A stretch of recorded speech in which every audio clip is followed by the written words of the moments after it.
Yes, this looks to be nearly everyone. Let us begin, shall we? Though I am usually the first to hold forth at such events, I think on this occasion that honor should fall to you. They would be more inclined to take the word of the Warrior of Darkness. Indeed. In light of the subject matter, who better than thee to speak these truths?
Wicked White? The Warriors of Light did all that? So they never... I mean, they only ever wanted to help. And when everything they'd done turned to ash, they still carried on. They gave everything to stop the flood. First their lives, then their souls. And they managed it too, in the end. They saved us. And we cursed their names.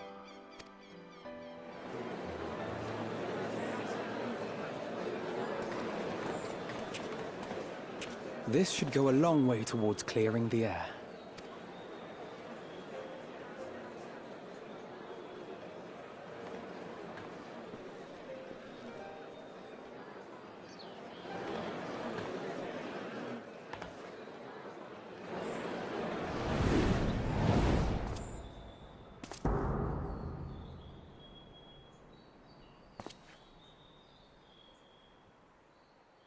Impossible.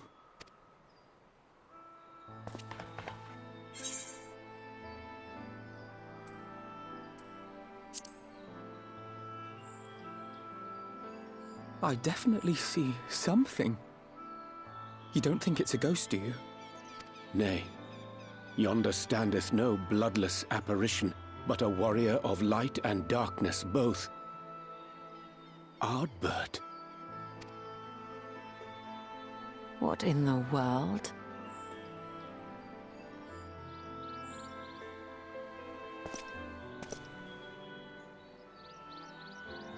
It's you! The one who slew the Eater!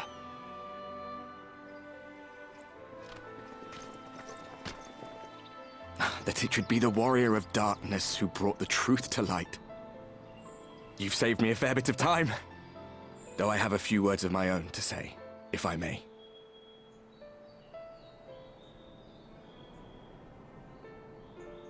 People of the Crystarium!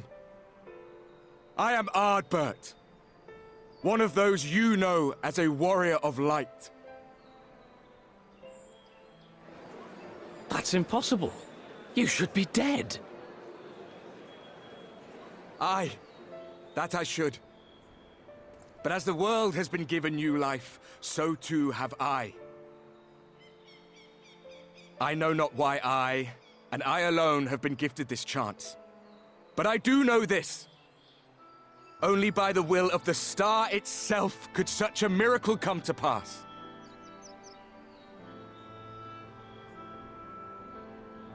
The hero who stands before you now, the Warrior of Darkness, is not of this world. And the day will come when she must return to her home.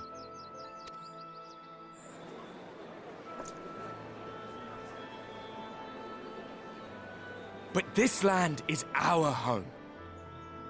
And if it is to remain so, now and forevermore, it is we who must protect it. The time to rely on saviors from afar has passed. It is you who must rise. You who must become the new Warriors of Light! What? Us? Warriors of Light?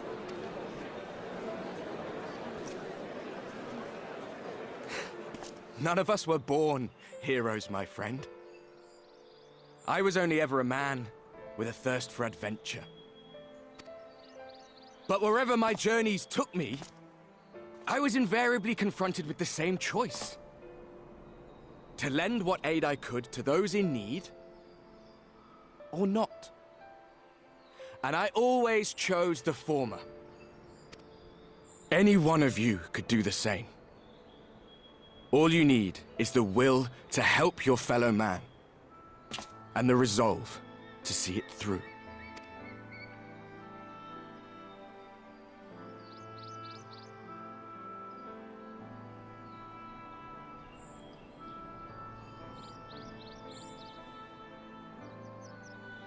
From thine own lips did we learn of Ardbert's fate, and by thy countenance I gather thou art not inclined to recant thy testimony. Yet whosoever this man may be, his words hold truth and resonate with the citizenry besides.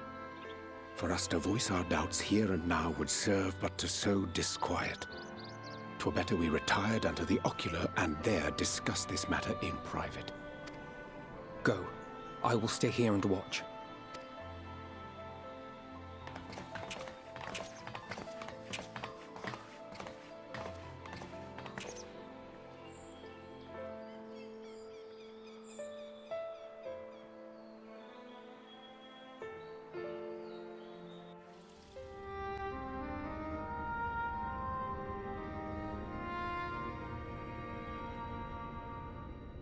So, that is a warrior of light of the first.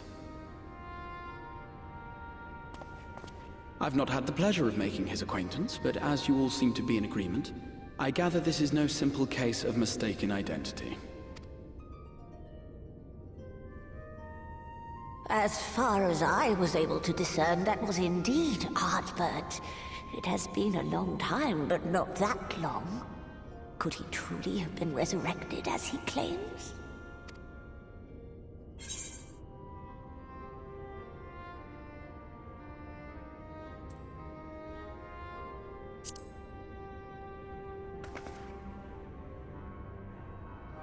Ardbert did entrust his very soul unto thee. I see no reason to question thy judgment. Nor I. To my eyes, your ether burns as brightly as the day you slew Emmett Selk. That is proof that he is with you still.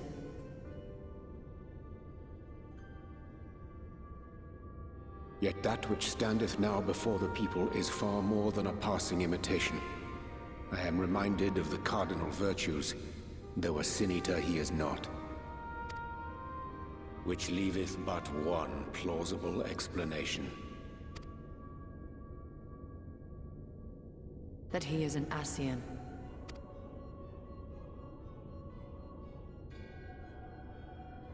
Given their fondness for posthumous possession, I would have to agree. From what I understand, the Warriors of Light were laid to rest in Yulmore by those whom they had aided in life. At the time, some few still remembered them as heroes. Needless to say, 4 of them were subsequently exhumed to serve as the virtues. And if one knew where to look, Ardbert too would not have been difficult to find.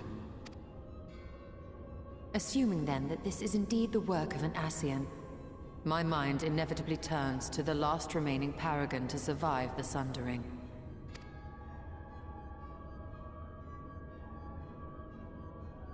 Elidibus.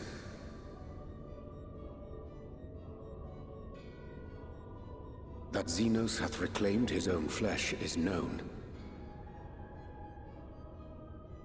Thus evicted from his borrowed form, and cognizant no doubt of Emmett Selk's failure here in the first, 'tis quite possible the emissary chose Ardbert for his next vessel. Inhabiting the flesh of the fallen. My, that is unsavory. And they do this often, you say? Verily, for they possess no corporeal forms of their own. In what one may term their natural state, none save those gifted with the Echo can perceive them. Indeed, when Elidibus intruded upon the waking sands, his presence did go unmarked by all save Minfilia and the Warrior of Light. On that occasion, I myself remained ignorant of his coming until after his departure. It was only at a later juncture, when he deigned to appear before me in borrowed flesh, that I was finally able to take the measure of him. In such puppetry do the Ascians engage when they seek to influence the course of history. And they have gained much by it. Emet-Selch single-handedly built the Garlean Empire in this manner, while the Hebrea came close to conquering Eorzea, having taken possession of Thancred's living body. Yet it must needs be noted that the Ascians cannot avail themselves of all mortal vessels. For were they able to do so, none would serve as a better pawn than our own redoubtable champion. Mayhap the blessing of light shieldeth Hydaelyn's chosen from Ascian influence. Or mayhap other forces are at work. We cannot say for certain. Whatever the reason, I hope it holds true. I dare not contemplate what might come to pass otherwise.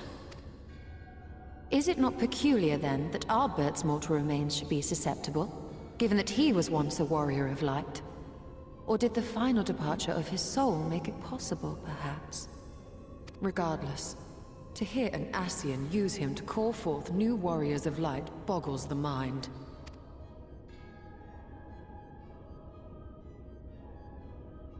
Elidibus hath ever been an enigma, his ostensible purpose being to preserve the balance between light and dark. When he made overtures towards me, however, I was afforded a glimpse behind the mask of the self-appointed emissary. I shall not defend mine actions, undertaken in pursuit of a better understanding of our foe as either wise or prudent. Nevertheless, what little I did glean may now prove useful. Elidibus possesseth a subtle mind, practiced in the art of manipulation. That he coaxed this star's most valiant heroes as far as the source with naught save half-truths is no trifling feat. And now I believe he doth employ his skills once more to some as yet unknown end. Though naught is certain, should my suspicions prove true, we shall have need of all our wits if we are to uncover and thereafter thwart his plot. Agreed. 'Tis plain that simply speaking out against him will not avail us. At best, it would only serve to confuse the people. And I would hesitate to do anything which might tarnish Ardbert's reputation once more, nor yours by association. That being the case, it may be wise to keep a covert eye on this Ardbert's movements, as we attempt to discern his purpose and how best to mitigate his influence.